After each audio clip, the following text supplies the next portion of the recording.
காங்கேய மாடு வந்து வளர்த்துறோம். அப்படி காங்கேய மாடு வளர்த்தும் பொழுது அதுக்குன்னு ஒரு சில நோய்கள் வரும். அது தொடர்பான செய்தியில் உங்களுக்கு தெரியுங்கன்னா கொஞ்சம் சொன்னீங்கன்னா பயனுள்ளதா இருக்கணும். முத்தம் கொடுன்னு சொன்னவங்க வந்து அழகா வந்து பாத்தீங்கன்னா முத்தம் கொடுக்குறோம். கோடி ரூபாய் கொடுத்தா கூட இந்த முத்தம் வந்து யாருமே வாங்க முடியாது. சொல்ற பேச்சு வந்து பாத்தீங்கன்னா அருமையான வளர்ப்புன்னு சொல்லலாம். சக்தி வந்து சூப்பரான வளர்ப்பு சொல்ல.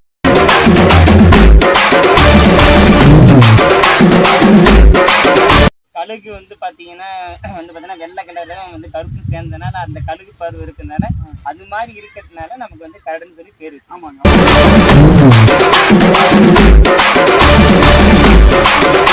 அது மாதிரி கோட்டமட்டில் ஒரு அழகர் மாதிரி ஒரு அருமையான ஒரு அழகர் வந்து நம்ம கடுத்தல இருக்காரு.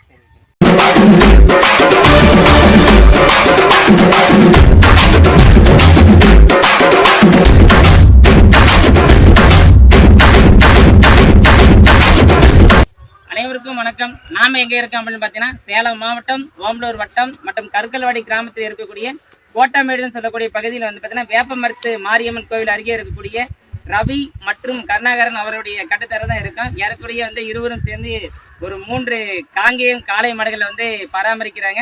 காங்கேயம் காளை மாடுகளை எப்படி பராமரிக்கிறாங்க, எது தொடர்பான செய்தியை சொல்றாங்கன்னு சொல்லி இந்த வீடியோல நம்ம பார்க்கலாம். அண்ணா வணக்கண்ணா. வணக்கண்ணா. உங்களுடைய பேருங்க? கருணாகரன். கருணாகரன். ஆனால் வந்து முதல்ல பார்த்த மாட்டுடைய பேர் காங்கேயங்காலையோட பேர் வந்து அழகர். 2வது நபர் வந்து கருடன் பார்த்தோம். இப்போ 3வது நபர் காங்கேயங்காலை இருக்கு. இவருடைய பேர் என்னங்கண்ணா? சக்திண்ணா. சக்திங்களா? சரி ஓகேங்க. சக்தின்னு சொல்லி ஏன்னா பேர் வச்சிங்க? அதை வீட்டில் எங்கள் பையன் எங்கள் வீட்டில் பண்ணுறாங்க அழகாக சொல்லி சக்தின்னு சொல்லி பேர் வச்சிட்டாப்புல. இப்போ வீட்டில் வந்து சொன்னதுனால அது அதனால் சக்தின்னு சொல்லி பேர் வச்சிங்க. சரி சரி. நம்ம சக்தி வந்து பார்த்தீங்கன்னா எங்கேருந்து நான் எடுத்துகிட்டு வந்தீங்க? இது வெள்ளை கோயில் எடுத்ததுங்க. வெள்ளை கோயில், காங்கேயம் வெள்ளை கோயில் வந்து எடுத்துகிட்டு வந்தீங்க. சரிங்க. எத்தனை பல்ல எடுத்துகிட்டு வந்தீங்க? அது கண்ணா தாங்க எடுத்து வந்தேன்.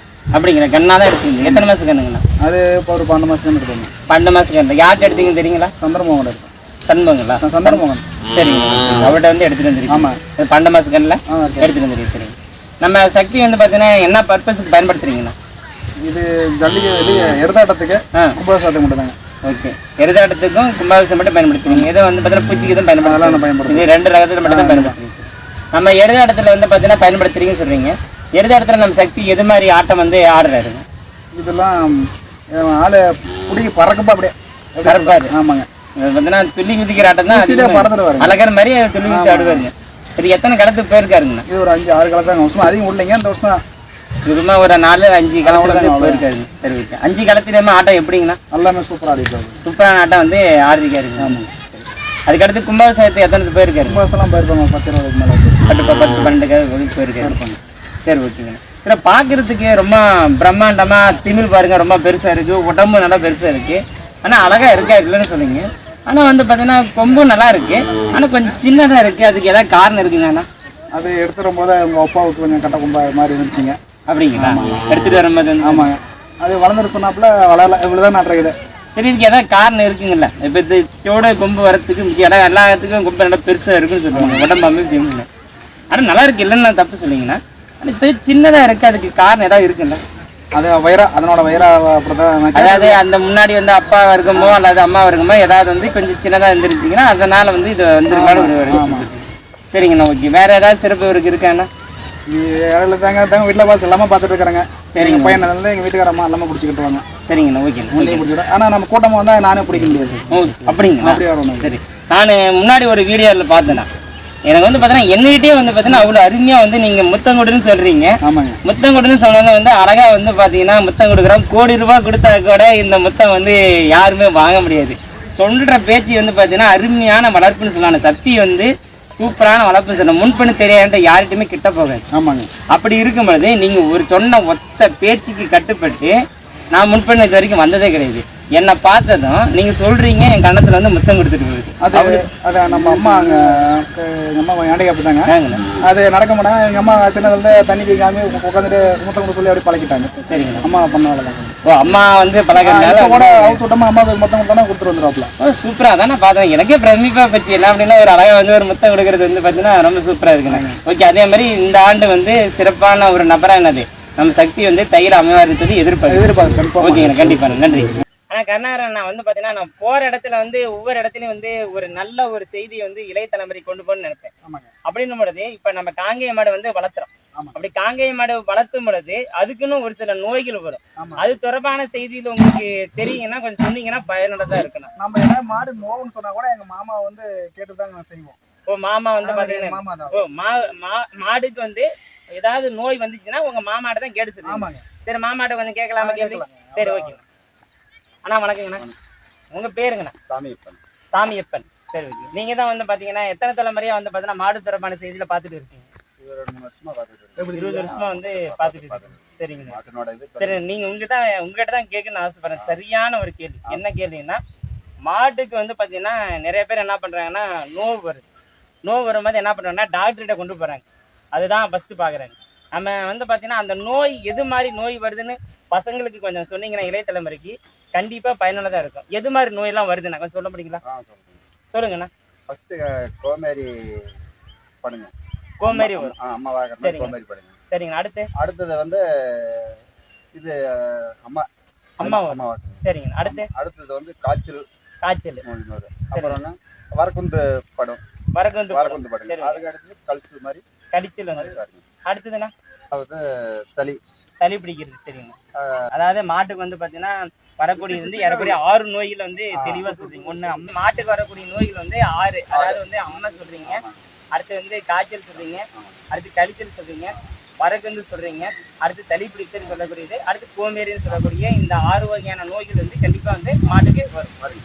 ஆனா வந்து ஏறக்குறைய வந்து ஒரு 6 வகையான நோய்கள் வந்து மாட்டுக்கு சொன்னீங்க. சரி முதல்ல வந்து பாத்தீங்கன்னா வரகுந்துன்னு சொல்லி சொன்னீங்க. அந்த வரகுந்து நோய் வந்து எப்படி நான் வருது அது சொன்னீங்கன்னா கொஞ்சம் பயனுள்ளதா இருக்கும். வரகுந்து நோய் எப்படி வருதுன்னா வெயில்லையா இல்ல மழையிலையா? சரிங்கண்ணா. ரெண்டுலயும் எதோ விட்டுங்களா வரும். அதாவது எவ்வளவு தூரம் விட்டா வரும்? நம்ம இதில் விடக்கூடாதுங்க. அதாவது அளவுக்கு அதிகமா விடக்கூடாது. ஓ அப்படி அளவுக்கு விட்டா வந்துருங்க. அளவுக்கு அதிகமா வெயில் விட்டாலும் சரி மழை விட்டாலும் சரி பாருங்க கண்டிப்பா வந்து பாத்தீங்கன்னா மாட்டுக்கு வந்து பாத்தீங்கன்னா வரகுந்து சொல்லக்கூடிய நோய் வந்து அதாவது அளவுக்கு அதிகமான வெயிலும் சரி அளவுக்கு அதிகமான வந்து மழையும் சரி இப்படி வந்து விடும் பொழுது வரகுந்துன்னு சொல்லக்கூடிய நோய் வந்து கண்டிப்பா வரும்னு சொல்றீங்க. ஓகே என்ன வருது அம்மா வருது சொன்னீங்கன்னா பரவாயில்ல. ஆவணி மாசம் புரட்டாசி. சரிங்கண்ணா. ஐப்பசி. சரிங்கண்ணா. கார்த்திகை மார்கழி 5 மாசம். சரிங்கண்ணா. வெயில் சரிங்கண்ணா.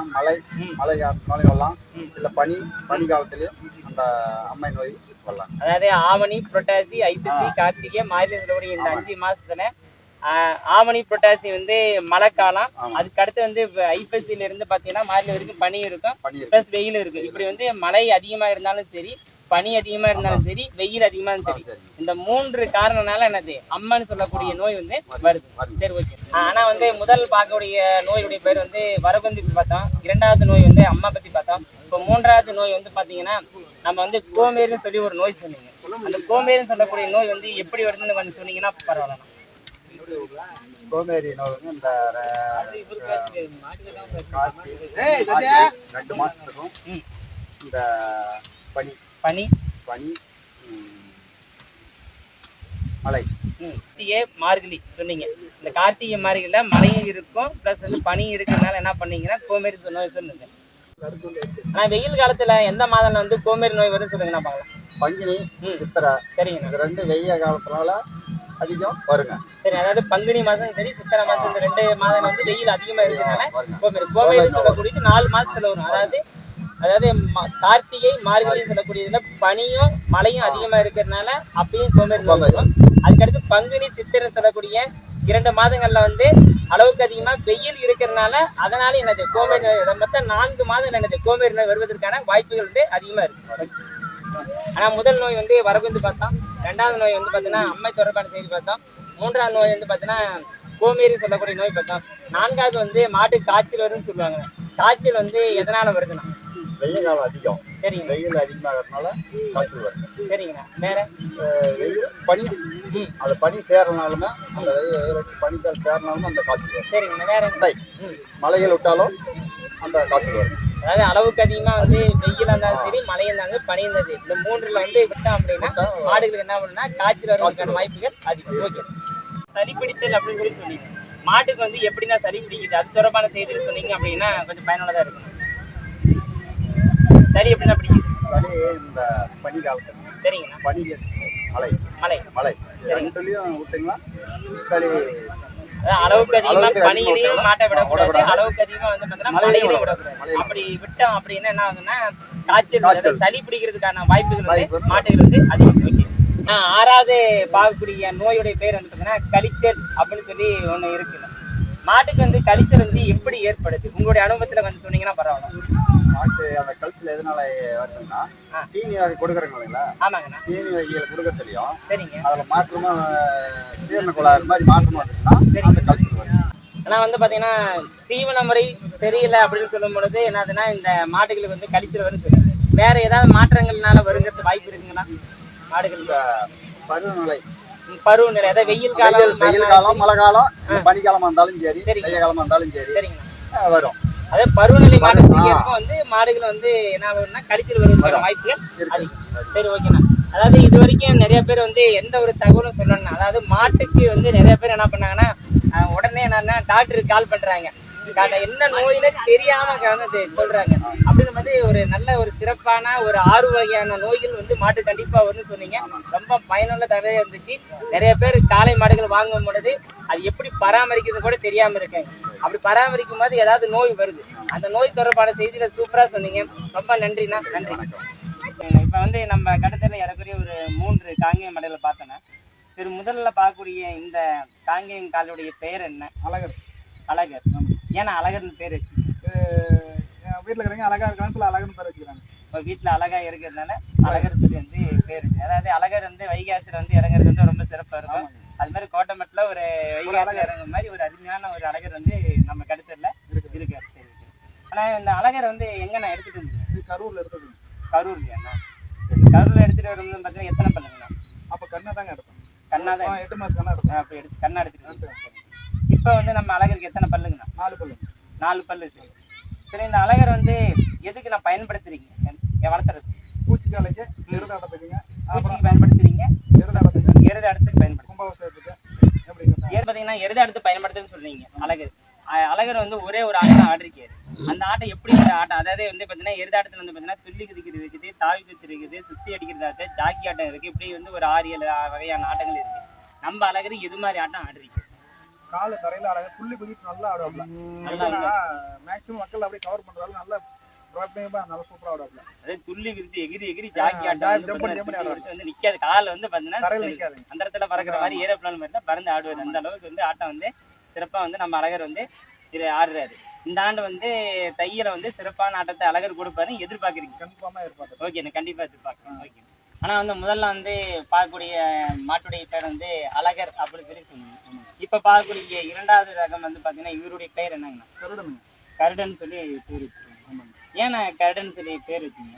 இது வந்து மூஞ்சி கொஞ்சம் வெள்ளை இருக்கிறதுனால நம்ம கருடனுக்கு அப்புறம் வெள்ளை கொஞ்சம் காரி வந்துருங்க. அதனால அந்த பேரை கருடன் சொல்லி வச்சுக்கோங்க. இப்போ கழுகு வந்து பார்த்தீங்கன்னா வந்து பார்த்தீங்கன்னா வெள்ளை கலரும் வந்து கருப்பு சேர்ந்ததுனால அந்த கழுகு பருவம் இருக்கிறதுனால அது மாதிரி இருக்கிறதுனால நமக்கு வந்து கருடன் சொல்லி பேர் இருக்கு. ஆமாங்க. அவ்வளோ.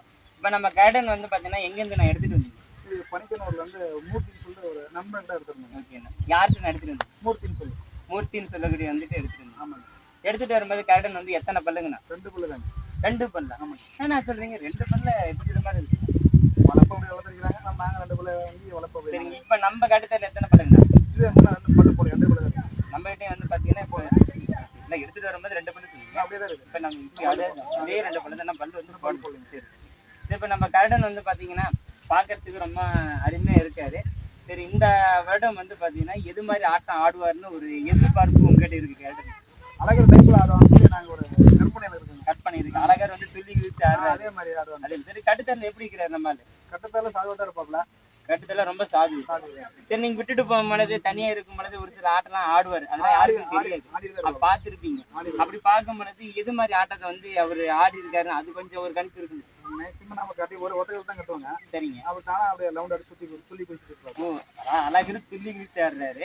இவரும் வந்து சுத்த ஆட்டம் ஆடுவார்னு சொல்லி ஒரு எதிர்பார்ப்பு இருக்கு. ஆனா அதே மாதிரி அழகர் மாதிரியே துள்ளியும் குதிப்பாருன்னு ஒரு எதிர்பார்ப்பு இருக்கு. இந்த வருடம் வந்து பாத்தீங்கன்னா அழகர் வந்து உங்களுக்கு ஒரு சிறப்பான ஒரு ஆட்டத்தை வந்து எப்படி கொடுத்தாரு அதே மாதிரி நம்ம கருடன் என்ன பண்ணுவாரு அந்த அளவுக்கு கொடுப்பாருன்னு சொல்லி ஒரு எதிர்பார்ப்புல இருக்கீங்க. இந்த தை வந்து சிறப்பான ஒரு தையா அமையும்னு சொல்லி எனக்கு கருடனை எதிர்பார்க்கிறேன். ஓகே. நாம வந்து பாத்தீங்க அப்படின்னா ஏறக்குறைய வந்து பாத்தீங்கன்னா ஒரு 3 காங்கேய மாடுகளை பராமரிக்கக்கூடிய கருணாகரன் மற்றும் ரவி அவர்கள் வந்து ஒரு சிறப்பான ஒரு செய்தி சொன்னாங்க. அதாவது இந்த செய்தியில வந்து மாடுகளுக்கு வரக்கூடிய நோய்கள் என்ன என்பதை வந்து தெளிவா சொன்னாங்க. நான் வந்து இந்த கட்டுத்தரையில ஒரு செய்தி வந்து பதிவு செய்ய விரும்புறேன். என்ன சொல்றேன் அப்படின்னு பாத்தீங்கன்னா, ரவிக்குமார் அவருடைய கட்டுத்தரையில வந்து பாத்தீங்கன்னா அவருடைய அப்பா வந்து ஒரு மாட்டு வண்டி வச்சிருக்காரு. அப்ப பார்க்கும்போது ஏன் பிரதர் வந்து பாத்தீங்கன்னா இந்த மாட்டு வண்டி அப்படி சும்மா கிடக்குதுன்னு சொல்லி கேட்கும்போது அதுக்கு என்ன சொன்னா, அப்பா காலத்துல பயன்படுத்தினாங்கன்னா எங்க காலத்துல வந்து அதை பயன்படுத்த முடியல, இந்த மாடுகளை மட்டும்தான் பராமரிக்க முடியுது என்ற ஒரு செய்தி வந்து தெளிவுபடுத்துறாரு. அதாவது இதுல என்ன சொல்ல வரேன் அப்படின்னு பாத்தீங்கன்னா, இயற்கை விவசாயம் அப்படின்னு சொல்லக்கூடியது என்ன அப்படின்னா, அந்த பழைய தலைமுறையில இருந்து இளைய தலைமுறைக்கு போகும்பொழுது படிப்படியா என்ன ஆகுதுன்னா அழிஞ்சிட்டே வருது. இப்படியே வந்து பாத்தீங்கன்னா இளைய தலைமுறை வந்து பாத்தீங்கன்னா இளைய தலைமுறையில அந்த விவசாயம் சொல்லக்கூடியது அடுத்த தலைமுறைக்கு யாருமே கொண்டுட்டு போய் சேர்த்தல. அதனால வந்து பாத்தீங்கன்னா நம்முடைய பாரம்பரியமே என்ன அப்படின்னா இயற்கை. வீட்டுக்கு ஒரு நாட்டு மாடு, நோய்க்கு ஒரு பூட்டு போடு சொல்லி ஒரு பழமொழிக்கு ஏற்ப இயற்கை விவசாயம் அனைத்தும் அழிந்து கொண்டே வருகின்றது. இந்த இளைய தலைமுறையில வந்து பாத்தீங்கன்னா ஏறக்குறைய 3 காங்கேய மாடுகளை எப்படி வந்து எடுத்து வளர்த்துறாங்களோ அது மாதிரி நம்ம இளைய தலைமுறை கண்டிப்பா என்ன அப்படின்னா ஒவ்வொரு காங்கேயங்காளைகளை எடுத்து வளர்த்தணும். சிறப்பான பாரம்பரியத்தையும் பண்பாட்டையும் இயற்கை விவசாயத்தையும் காப்போம் என்று சொல்லி இந்த வீடியோவை நான் நிறைவு செய்கிறேன். மேலும் வந்து என்னுடைய சேனலுடைய பெயர் வந்து வெற்றிக்காலை உயிர் 143. லைக் பண்ணுங்க, ஷேர் பண்ணுங்க, கமெண்ட் பண்ணுங்க, சப்ஸ்கிரைப் பண்ணுங்க என்று சொல்லி இந்த வீடியோ நிறைவு செய்கிறேன். நன்றி, வணக்கம்.